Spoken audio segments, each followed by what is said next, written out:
Je pense à un moment vraiment qu'on a cru tous les deux qu'on allait crever de déshydratation dans la jungle parce que... Et au moment où on avait fini de déposer le dernier sac, on le voit démarrer comme un fou furieux, on l'avait en visuel, donc on court comme des porcs, on arrive à rattraper sa voiture et on commence à cogner sur sa vitre.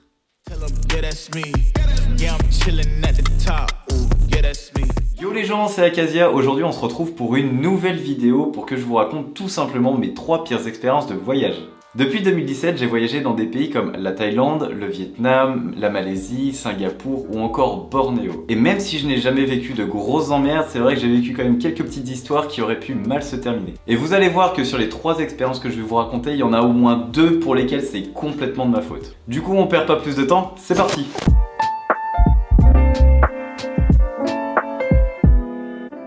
La première anecdote que je vais vous raconter, elle se passe en 2017 en Malaisie. Déjà, pour commencer, la Malaisie, c'est un pays qui est méconnu en Asie et qui est clairement sous-coté. Ça fait des années que j'ai envie d'y retourner et pour être franc, vous pouvez être sûr à l'avenir de trouver des vidéos sur ce pays parce que je l'ai complètement adoré.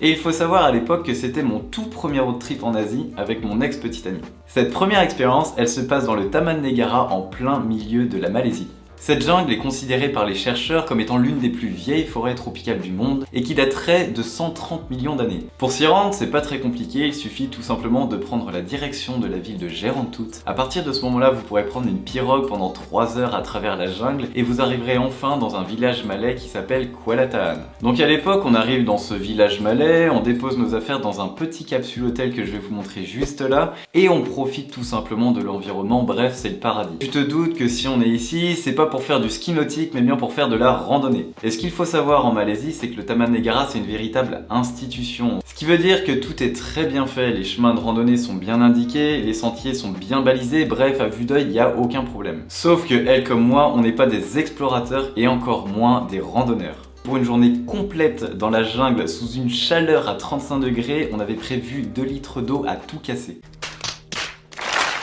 Du coup, on part tôt le lendemain matin pour la randonnée, on prend des petites photos, on profite, tout se passe bien. Et là, je n'ai aucune idée de la raison pourquoi, mais je sors mon téléphone et là, je vois qu'il y a un petit chemin qu'on peut emprunter en plein milieu de la forêt, mais qui n'est pas vraiment balisé et qui n'est pas emprunté par les touristes. Sans savoir pourquoi, on sort des sentiers battus et on décide d'aller emprunter ce chemin. Bon, première désillusion, pour accéder à ce chemin, il fallait avant tout descendre une espèce de pente, une colline qui devait être, sans déconner, genre à peu près, mais comme ça. Mais le pire dans tout ça, c'est qu'elle était hyper longue et presque impraticable. Du coup, je la regarde, on se pose pas de questions et on commence à descendre cette colline pendant quasiment au moins 1 heure. Au bout d'un certain moment, on arrive en bas et on commence à s'enfoncer dans la forêt pour essayer de trouver ce chemin. Et là, pendant au moins 1 heure, 1 heure et demie, on essaie de chercher le chemin qu'on avait trouvé sur notre portable, mais impossible de le trouver. Donc on cherche, mais à un moment, il y a exactement 3 problèmes qui se posent. Déjà, on était perdu, le GPS ne marchait plus et en plus de ça, on avait quasiment plus d'eau, genre peut-être 50 centilitres. Tu te rends compte que le plan, il est pas ouf, surtout qu'on est encore à des kilomètres du village. Finalement, au bout d'1 heure, 1 heure et demie, on décide tout simplement d'abandonner le chemin qu'on voulait emprunter et de retrouver la petite côte par laquelle on était arrivé. Donc là, on retrouve la pente qui était comme ça. On commence à escalader parce que honnêtement, franchement, c'est le terme. Et là, je vais pas vous mentir, mon ex-petite amie commence à paniquer tout simplement parce qu'on était déjà à bout de force, que le GPS ne marchait plus et comme je vous ai dit, on n'avait plus d'eau. Il nous restait peut-être à peu près 20 centilitres, un truc comme ça. Et en plus de ça, on avait la gorge complètement asséchée. Autant physiquement, ça fait quand même quelques années que je fais du sport, donc physiquement ça allait, mais pour elle c'était quand même plus compliqué. Et malheureusement, plus on grimpe, moins on a de force, moins on a d'eau, et plus elle pleure. Et vraiment, faut vous imaginer que c'était une épreuve pour nous, on était complètement claqués, on n'avait plus de force. Je pense à un moment vraiment qu'on a cru tous les deux qu'on allait crever de déshydratation dans la jungle parce que... Franchement, on savait pas comment on allait rentrer au village sans eau et sans force. Là, je crois qu'au bout de 45 minutes de remontée, on aperçoit 2 mecs, mais vraiment c'était une lueur d'espoir. Même pas le temps de leur demander leur prénom, on leur demande directement à boire. Ils nous donnent alors une bouteille de 1 litre, vraiment qu'on dégomme en 30 secondes. En plus, c'était des Français, donc bah écoutez, big up à vous si jamais vous regardez la vidéo un jour. Un grand merci à vous parce que ce jour-là, je pense que pour elle comme pour moi, vous avez été comme des sauveurs. Du coup, après ça, on avait suffisamment de force pour rentrer au village et là, je peux vous dire qu'on a dégommé le stock des canettes et des bouteilles d'eau. Donc si vous n'êtes pas des experts comme nous en randonnée, je vous conseille vivement de prendre énormément d'eau quand vous faites des marches et des randonnées à la journée.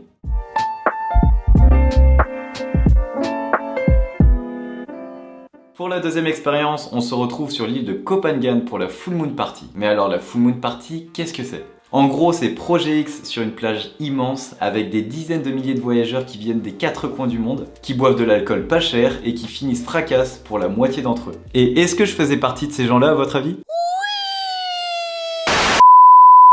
Cette histoire, elle s'est passée en 2018, tout juste un an après mon premier road trip en Asie. On avait décidé de partir pendant 2 mois avec un ami en Thaïlande et au Vietnam. Et au milieu de notre périple, on décide tout simplement de prendre la direction pour le sud, donc les îles, pour profiter avant tout des plages, mais aussi des soirées. C'est sur l'île de Koh Phangan qu'il va se passer un truc pas ouf. En fait, chaque mois sur l'île se déroule la fête de la pleine lune, à savoir la Full Moon Party, qui réunit généralement entre 10 000 et 30 000 visiteurs à chaque édition. Mais ça, c'était avant le Covid. T'inquiète pas, ça va bien se passer. Le topo, il est simple, une entrée pas chère, du maquillage, des vêtements colorés et de l'alcool bon marché. Mais tu as également des jeux super éducatifs comme des concours de traction ou encore la possibilité de faire de la corde à sauter enflammée à 3 grammes. En vrai, la soirée, elle était vraiment incroyable. On était avec des Français, des Canadiens, des Indiens, des Argentins. Le problème, c'est qu'il y a tellement de monde que c'est pratiquement impossible de rester en groupe. Du coup, plus la soirée elle avance, plus on se divise.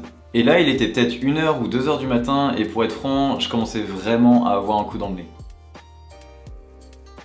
Si vous avez vu ma première vidéo, vous savez que je suis un fan inconditionnel de l'eau et de la mer. Et là tu vas me dire, bah parfait, t'es sur une plage. Ouais, mais je pense que je suis au moins à 2 grammes. Je pense que là du coup vous voyez le truc arriver gros comme une maison. Forcément on est dans un pays qui est tropical, il fait super chaud et en plus de ça vous savez que l'alcool ça rafraîchit pas forcément. Du coup à ce moment-là je prends la décision d'enlever mes vêtements, de me déshabiller et de me mettre à l'eau. Le truc c'est que je commence tout simplement à nager et à prendre la direction de l'océan, genre là où il y a personne qui me voit. J'avais encore pied, mais honnêtement, avec l'alcool plus le petit courant, je n'avais absolument plus de force, plus de résistance, et la moitié du temps, je passais la tête sous l'eau. Au moindre petit courant, je buvais la tasse, et tout simplement, ma tête, elle était toujours un petit peu noyée par l'eau. Et au bout d'1 ou 2 minutes, en fait, il y a mon ami Dylan qui était resté sur la plage, qui me voit commencer à me noyer et à galérer dans l'eau, et qui décide tout simplement de courir et de venir à mon secours. Et là, honnêtement, je me souviens plus de grand chose, je me rappelle tout simplement qu'il y avait une espèce de lignée de personnes qui étaient tout autour de moi et que j'étais allongé sur le sable. À ce moment-là, je sais pas exactement si on m'a fait du bouche à bouche ou alors si j'ai pu me relever tout seul.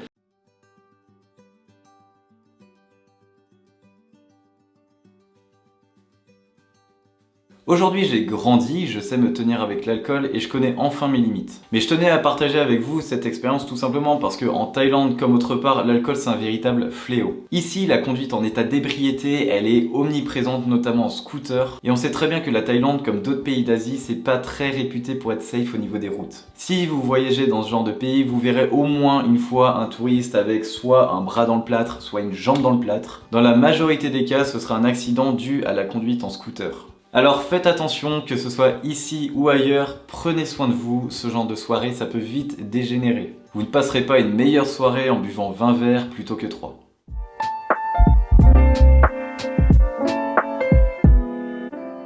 Pour cette dernière anecdote, on se retrouve au Vietnam, pile poil 1 mois après la péripétie de la Full Moon Party et toujours en compagnie de mon ami Dylan. Alors, je ne me suis pas fait techniquement voler mon sac, mais vraiment ça s'est joué à très peu. Et pour Dylan, vraiment, il a failli ne jamais retrouver le sien. Après 15 jours de road trip à travers le Vietnam, j'apprends qu'il faut impérativement que je rentre en France pour raison familiale. Et à ce moment-là, on était à Hue, en plein milieu du Vietnam.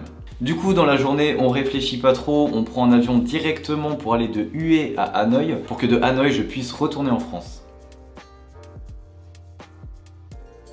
Il faut savoir que dans pas mal d'aéroports, notamment en Asie, après pour le reste je connais pas du tout, les taxis les plus chers sont ceux généralement qui sont situés juste devant l'entrée, ce qui fait que si vous vous éloignez un tout petit peu, vous avez une chance de trouver des chauffeurs pas trop chers. Du coup, c'est ce qu'on décide de faire. Et là, on trouve un groupe de 3-4 taxis un peu à l'extérieur de l'aéroport et on leur demande tout simplement s'il y en a un d'eux qui peut nous emmener à notre hôtel qui se trouve à 5 minutes. Alors attention, il n'était qu'à 5 minutes, mais c'était impossible d'y aller à pied tout simplement parce qu'il fallait traverser une 4 voies. À un moment, il y en a un qui accepte, mais dès les premières secondes, c'était hyper chelou. Il était vachement pressé, il nous regardait absolument pas dans les yeux. Généralement, quand on prend un taxi en Asie, le chauffeur il est juste à côté du coffre, soit pour t'aider à mettre les bagages à l'intérieur, soit pour le fermer une fois que c'est terminé.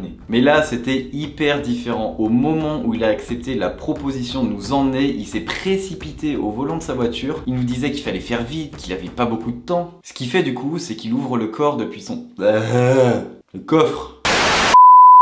Ce Ce qu'il fait du coup, c'est qu'il s'installe à sa place, il ouvre le coffre depuis son tableau de bord. Là, on commence à déposer nos sacs. Et au moment où on avait fini de déposer le dernier sac, on le voit démarrer comme un fou furieux. Heureusement, ma main, elle était juste à 50 cm de mon sac, donc au moment où il a démarré, j'ai pu l'attraper et le choper comme ça. Je te parle de mon sac, hein, pas du chauffeur. Donc mon sac, je le chope comme ça, je le sors du coffre, mais le problème c'est que Dylan n'a absolument pas eu le temps de voir le truc venir. On le voit comme ça, qui commence à prendre la fuite, alors ni une ni deux, on commence à courir et à gueuler comme des porcs. Les gens autour, ils comprenaient absolument rien à ce qui se passait. Mais heureusement pour nous, en fait, quelques centaines de mètres plus loin, il y avait des bouchons pour sortir de l'aéroport. Donc là en fait ce qu'il faut savoir c'est qu'on l'avait en visuel, donc on court comme des porcs, on arrive à rattraper sa voiture et on commence à cogner sur sa vitre. Là je pense honnêtement qu'il avait la petite goutte qui commençait à couler, il devait transpirer. On était là comme ça mais à gueuler mais comme des porcs. Et là il commence à ouvrir sa vitre et il commence à nous sortir « Ouais non c'était une blague ». Alors que non, pas du tout, il voulait juste voler nos affaires. Le karma, il a frappé pour lui tout simplement parce qu'il y avait les policiers qui étaient juste à côté, qui ont vu toute la scène. Bah du coup ils sont arrivés, ils l'ont interpellé. Et même si on sait pas ce qui s'est passé après, bah au moins voilà, il y a eu un truc. Si vous n'êtes jamais parti en voyage, honnêtement, ne vous inquiétez pas, sur les 4 dernières années, j'ai dû prendre au moins une 50aine de taxis et j'ai jamais eu aucun problème. Là, c'était vraiment une exception. Donc peace. Pour conclure, je dirais que je n'ai que des bons souvenirs de voyage et vraiment les trucs chiants c'était anecdotique. Pour vous dire, en 8 ou 9 mois de voyage cumulés, c'est quasiment les seuls problèmes que j'ai jamais eu. Et encore, dans la plupart des cas, je pense que vous l'avez vu, c'est pas mal de ma faute. Honnêtement, ça m'a fait plaisir de vous partager ces anecdotes tout simplement parce que j'ai pas l'habitude d'en parler. Du coup, je vous dis à la semaine prochaine pour une nouvelle vidéo. Ciao!